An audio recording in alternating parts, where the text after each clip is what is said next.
الحمد لله رب العالمين والعاقبة للمتقين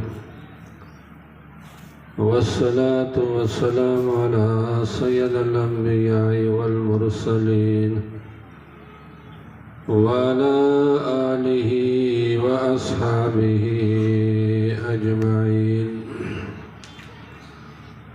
أما بعد فقد قال الله تبارك وتعالى في القرآن المجيد: بسم الله الرحمن الرحيم.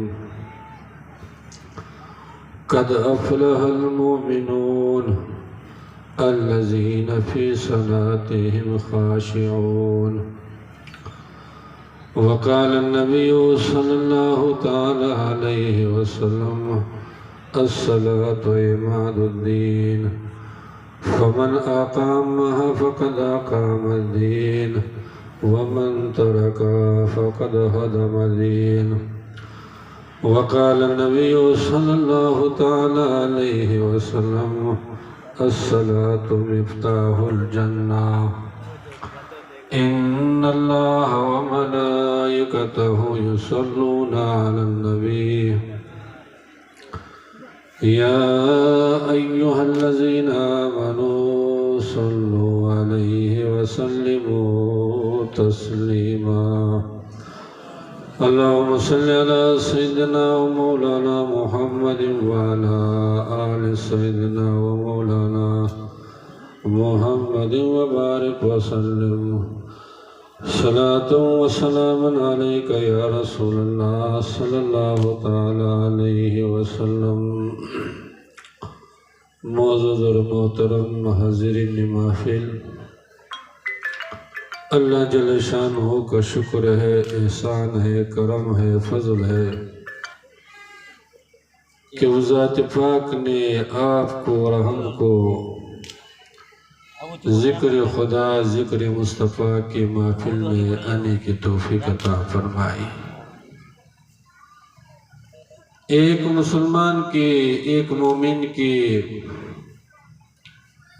بہترین زندگی وہی زندگی ہے، اصل ترین زندگی وہی زندگی ہے جو زندگی بندگی میں گزر جائے، اطاعت میں گزر جائے، اللہ اور اللہ کے رسول کی ذکر میں گزر جائے، وہی اصل زندگی ہے، وہی کامیاب ترین زندگی ہے. اسی زندگی کے لیے آپ کی اور ہماری تخلیقی ہوئی ہے. ہم لوگ تو اپنی زندگی کی حقیقت کو سمجھ ہی نہیں پانا ہے. ہم لوگ اپنی زندگی کی حقیقت سے کتنے دور ہو چکے ہیں کہ ہم لوگ اس دنیا میں کیوں آئے ہیں، کس لیے آئے ہیں، اور پھر اس دنیا کو چھوڑ کر کے کہاں جانا ہے، کس کے بارگاہ میں حاضر ہونا ہے، اس کا تو آپ کے اور ہمارے پاس کوئی تصور ہی نہیں. تصور یہ تو دنیا کا ہے، دولت کا ہے، کرسی اقتدار کا ہے، ایک منزلہ دو منزلہ کا ہے، کروڑ پتی بننے کا ہے. لیکن جس مقصد کے لیے آپ کو پیدا کیا گیا ہے، جس مقصد کے لیے اللہ نے آپ کو زندگی دی ہے، جس مقصد کے لیے اللہ نے آپ کو طرح طرح کی نعمتوں سے نوازا ہے، اس مقصد سے ہم لوگ بہت دور ہو چکے ہیں. اس لیے تو دنیا میں تو پریشان ہی ہے، دنیا میں تو ذلت کا سامنا ہو ہی رہا ہے، دنیا میں تمہارا ہم لوگ کھائے رہے ہیں. اگر اسی پر دنیا سے رخصتی ہو گئی، اسی حال میں ہم لوگ دنیا سے رخصت ہو گئے، تو کہتا ہے کہ خسرت دنیا والآخرہ، دنیا بھی برباد، آخرت بھی برباد. اے مسلمانوں، تمہارا یہ 60 سال 70 سال 80 سال کی جو مختصر زندگی ہے، یہ کتنی اہم زندگی ہے.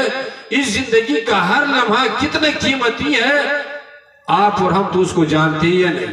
ہم لوگ تو سمجھ لیا کہ 60 سال 70 سال کی زندگی دولت کے لیے، سرمایے کے لیے، زمین کے لیے، جائیداد کے لیے، عیش و عشرت کے لیے نہیں. یہ اتنی اہم زندگی ہے 60 سال 70 سال کی زندگی کہ اسی زندگی پر جنت اور دوزخ کا دار و مدار ہے. اسی زندگی پر ہمیشہ کی زندگی کا دار و مدار ہے، اسی زندگی پر قبر کا دار و مدار ہے، اسی زندگی پر میدان محشر کا دار و مدار رکھا گیا ہے۔ کوئی معمولی زندگی سمجھ رہے ہیں؟ وَمَا خَلَقْتُ الْجِنَّ وَالْإِنسَ إِلَّا لِيَعْبُدُونَ کہ یہ انسان تمہارے تخلیق جو ہوئی ہے اللہ کی عبادت کے لیے، اللہ اور اللہ کے رسول کی اطاعت و بندگی کے لیے ہوئی ہے۔ لیکن ہم لوگ بندگی میں کہاں ہیں؟ فرض نماز جیسے اہم عبادت جو ایمان کے بعد سب سے اہم ترین عبادت ہے، علماء نے لکھا ہے کہ نماز کے بارے میں اللہ جل شانہ نے 700 مرتبہ تاکید فرمائی ہے۔ 1 مرتبہ نہیں، 100 مرتبہ نہیں، 200 مرتبہ نہیں، 700 مرتبہ نماز پڑھنے کی تاکید فرمائی ہے۔ اور اس نماز سے ہم لوگ کیا ہے؟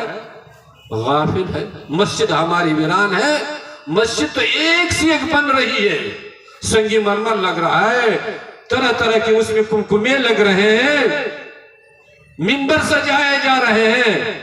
خدا کرے کہ ہمارے قوم، ہمارے مسلمان جیسے مسجد سج رہے، نمازی بھی ویسے سج کر کے مسجد میں آئے۔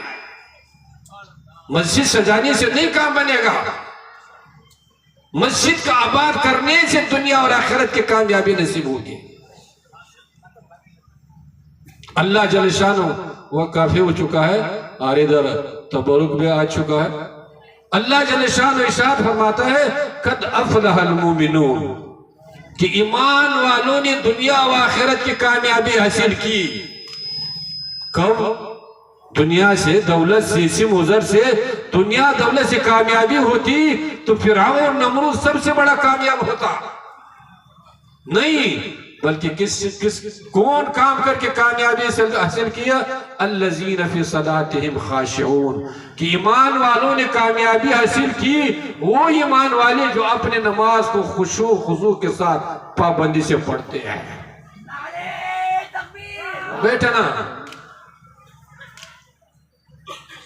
تو کامیابی کس میں ہوئی؟ دنیا میں ہوئی، دولت میں ہوئی نہیں۔ اللہ جل شانہ کا فرمان ہے کہ کامیابی کس میں ہے؟ نماز پڑھنے میں ہے۔ اور کون نماز میں؟ جو خشوع خضوع کسی اللہ کی رضا کے لیے ادا کیا جائے۔ حضرت عبداللہ بن مسعود نے حضور کی خدمت میں کہ یا رسول اللہ ای العمل افضل کہ اعمال میں سے سب سے افضل ترین عمل کون سا ہے؟ ہم لوگ آگاہ ہوتے ہیں تو کیا پوچھتے ہیں کہ مکان کیسے بنے گا، کاروبار کیسے چلے گا،